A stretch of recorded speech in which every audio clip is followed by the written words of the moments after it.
اس اذیتناک جملے کو سن کر حضرت زینب رضی اللہ عنہ اپنے آپ کو سنبھال نہ سکی اور بے اختیار رو دی۔ فرمایا واللہ تو نے میرے سردار کو قتل کر ڈالا، میرے خاندان کا نشان مٹا دیا، میری شاخیں کاٹ دی، میرا گھر اجاڑ دیا۔ اگر اس سے تیرا دل ٹھنڈا ہو سکتا ہے تو ہو جائے۔ اس کے بعد ابن زیاد کی نظر حضرت زین العابدین بیمار پر پڑی۔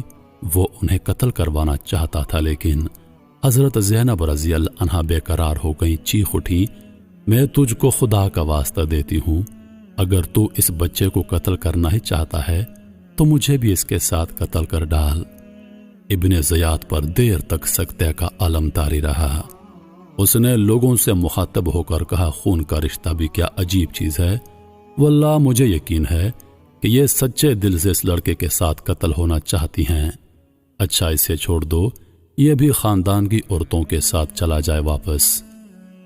اس واقعے کے بعد ابن زیاد نے جامع مسجد میں شہر والوں کو اکٹھا کیا اور خطبہ دیتے ہوئے کہا، اس خدا کی حمد و ثنا جس نے امیر المومنین یزید کو کامیاب کیا اور کذاب ابن کذاب حسین بن علی کو ہلاک کر ڈالا، نعوذ باللہ۔ اس اجتماع میں اہل بیت کے ساتھ محبت کرنے والے ایک شخص حضرت ابن عفیف موجود تھے۔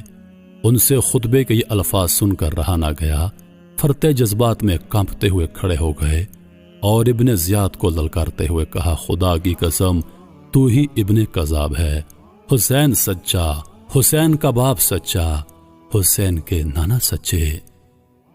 یہ سن کر ابن زیاد طیش میں آ گیا اور جلاد کو حکم دیا، شاہراہ عالم میں لے جا کر اس بڈھے کا سر قلم کر دو۔ حضرت ابن عفیف شوکے شہادت میں مچلتے اٹھے اور مقتلگاہ میں پہنچ کر چمکتی ہوئی تلوار کا مسکراتے ہوئے خیر مقدم کیا۔ خون بہا لاش تڑپی اور پھر ٹھنڈی ہو گئی۔ کوثر کے ساحل پر جانثاروں کی تعداد میں ایک اور کا اضافہ ہو گیا۔ دوسرے دن ابن زیاد کا تاراج کاروان ابن سعد کی نگرانی میں دمشق روانہ ہو گیا۔ حضرت امام حسین رضی اللہ عنہ کا سر مبارک آگے آگے نیزے پر چل رہا تھا، پیچھے اہل بیت کے اونٹ تھے۔ ایسا محسوس ہوتا تھا کہ امام علی مقام اب بھی اپنے قافلے کی نگرانی فرما رہے ہیں۔ سفر کے دوران سر مبارک سے عجیب عجیب کرامات کا ظہور ہوا۔ کبھی کبھی سر مبارک کے گرد و نواح میں نور کی کرنیں محسوس ہوتی تھیں۔ جس آبادی سے یہ قافلہ گزرتا تھا ایک کوہرام برپا ہو جاتا۔ دمشق کا شہر نظر آتے ہی یزیدی فوج کے سردار خوشی سے ناچنے لگے۔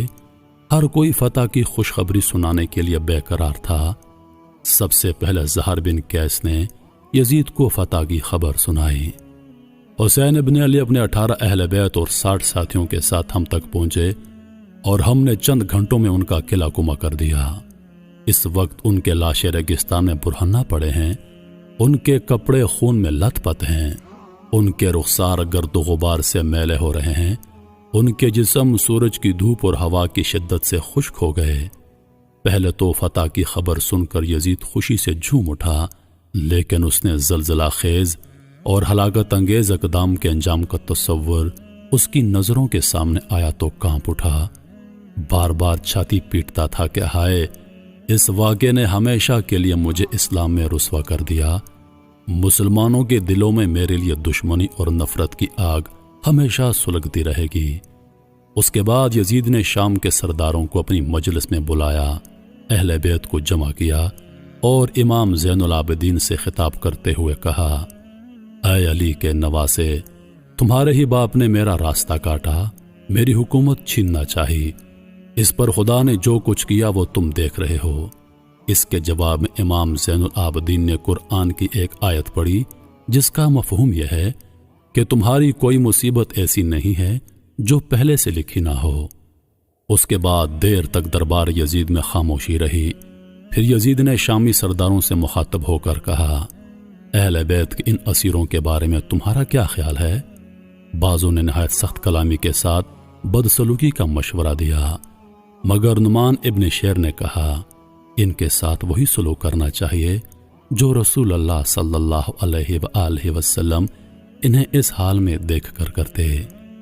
یزید نے یہ سن کر حکم دیا، ان سب کی رسیاں کھول دی جائیں اور انہیں شاہی محل میں پہنچا دیا جائے۔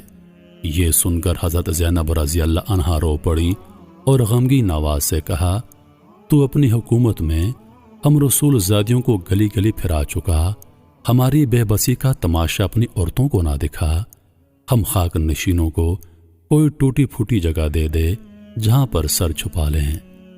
بالآخر یزید نے ان کے قیام کے لیے علیحدہ مکان کا انتظام کیا۔ امام عالی مقام کا سر مبارک یزید کے سامنے رکھا ہوا تھا اور بدبخت اپنے ہاتھ کی چھڑی کے ساتھ پیشانی مبارک کی گستاخی کر رہا تھا۔ صحابی رسول حضرت اسلمی رضی اللہ عنہ نے ڈانٹتے ہوئے کہا، ظالم، یہ بوساگائے رسول ہے، اس کا احترام تو کر۔ یزید یہ سن کر دل ملا گیا۔ صحابی رسول صلی اللہ علیہ وآلہ وسلم کے خلاف کچھ کرنے کی ہمت نہ ہو سکی۔ حضرت زینب رضی اللہ عنہا کی خواہش پر سر مبارک ان کے حوالے کر دیا گیا۔ وہ سامنے رکھ کر روتی رہتی، کبھی حضرت شہربانو رضی اللہ عنہا ان کو اپنی گود میں رکھتی، کبھی حضرت امام زین العابدین ان کو اپنی گود میں رکھتے اور کھو جاتے۔ ایک رات کا ذکر ہے، نصف رات گزر چکی تھی، سارے دمشق پر نیند کا سناٹا چھایا ہوا تھا۔ اہل بیت کے مصائب پرستاروں کی آنکھیں بھی بھر آئی تھیں۔ اچانک سادات کی قیام گاہ سے کسی عورت کا نالہ بلند ہوا، محل کی دیواریں ہل گئیں، دل کی آگ سے فضا میں چنگاریاں اڑنے لگیں۔ یزید دہشت سے کانپنے لگا۔ جا کر دیکھا تو حضرت زینب رضی اللہ عنہا بھائی کا سر گود میں لیے بلبلا رہی ہیں۔ درد و کرب کی ایک قیامت جاگ اٹھی اور اس درد انگیز نالے سے اس کے دل میں جو دہشت سمائی وہ اس کی آخری سانس تک نہ نکل سکی۔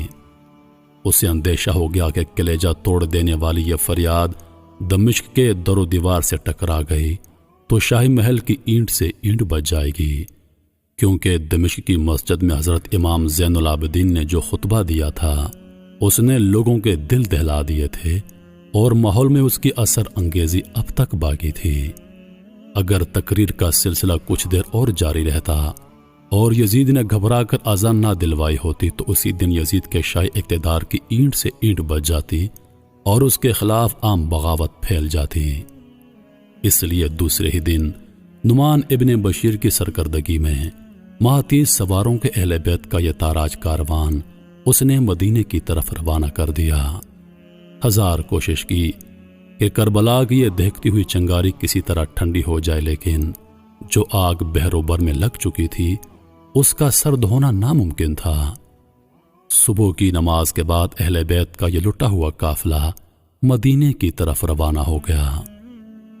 حضرت نعمان ابن بشیر بہت رقیق القلب اور اہل بیت سے محبت کرنے والے تھے۔ دمشق کی آبادی سے جو ہی قافلہ باہر نکلا، حضرت نعمان امام زین العابدین کی خدمت میں حاضر ہوئے اور دست بدستہ عرض کیا، یہ نیازمند حکم کا غلام ہے، جہاں جی چاہے تشریف لے جائیے، میری تکلیف کا کچھ خیال مت کیجیے، جہاں آپ کا حکم ہوگا پڑاؤ کروں گا، جہاں فرمائیے گا میں کوچ کر لوں گا۔ کچھ لوگوں کا کہنا ہے حضرت امام زین العابدین وہیں سے کربلا واپس ہو گئے اور شہدائے اہل بیت کو دفن کیا۔ کچھ لوگ کہتے ہیں کہ کربلا کے آس پاس کی آبادیوں کو جب خبر ہوئی تو وہ چیختے ہوئے آئے اور شہیدوں کی تجہیز و تکفین کا فرض انجام دیا۔ حضرت امام حسین رضی اللہ عنہ کا سر مبارک اب نیزے پر نہیں تھا۔ حضرت زینب رضی اللہ عنہا، حضرت شہربانو رضی اللہ عنہا اور حضرت امام زین العابدین کی گود میں تھا۔ پہاڑوں، صحراؤں اور ریگستانوں کو عبور کرتا ہوا قافلہ مدینے کی طرف بڑھتا رہا۔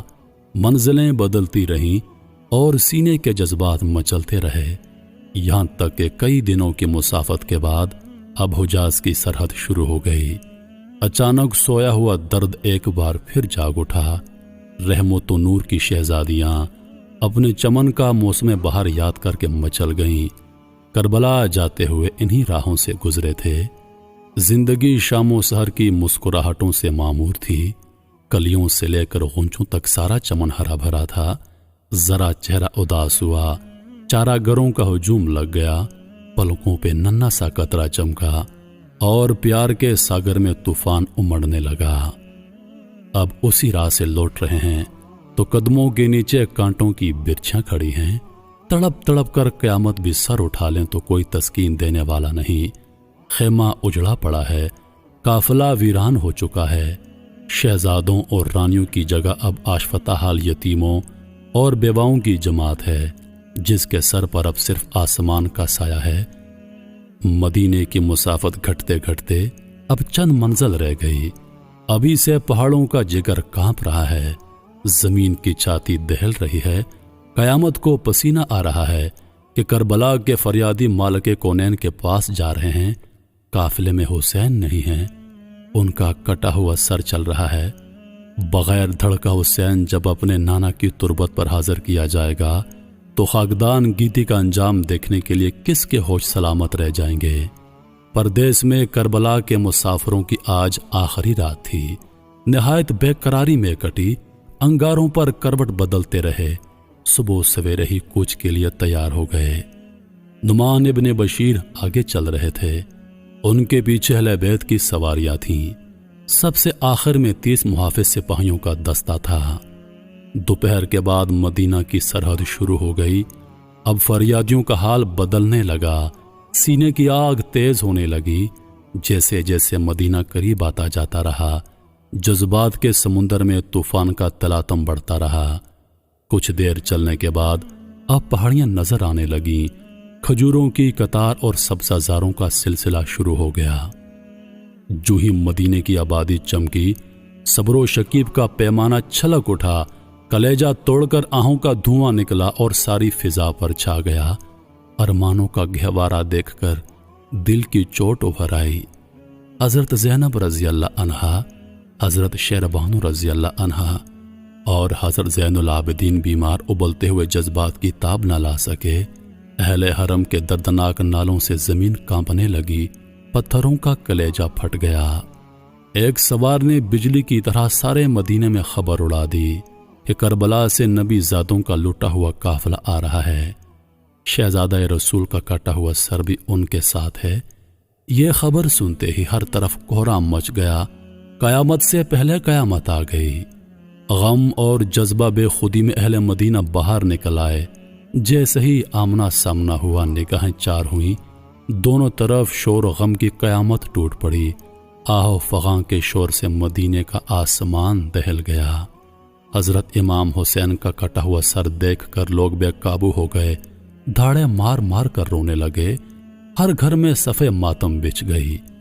حضرت زینب رضی اللہ عنہا فریاد کرتی مدینہ میں داخل ہو گئیں، نانا جان اٹھئے، آپ کا سارا کنبہ لٹ گیا، آپ کے لاڈلے شہید ہو گئے، آپ کے بعد آپ کی امت نے ہمارا سہاگن چھین لیا، بیابودانہ آپ کے بچوں کو تڑپا تڑپا کے مارا، آپ کا لاڈلہ حسین آپ کے نام کی دہائی دیتا ہوا دنیا سے چل بسا، کربلا کے میدان میں ہمارے جگر کے ٹکڑے ہماری نگاہوں کے سامنے ذبح کیے گئے، آپ کے پیار کا سینچا ہوا چمن تاراج ہو گیا۔ نانا جان، نانا جان، یہ حسین کا کٹا ہوا سر لیجئے، آپ کے انتظار میں اس کی آنکھیں اب تک کھلی ہیں، ذرا مرکز سے نکل کر اپنی آشفتہ نصیب بیٹیوں کا دردناک حال دیکھیے۔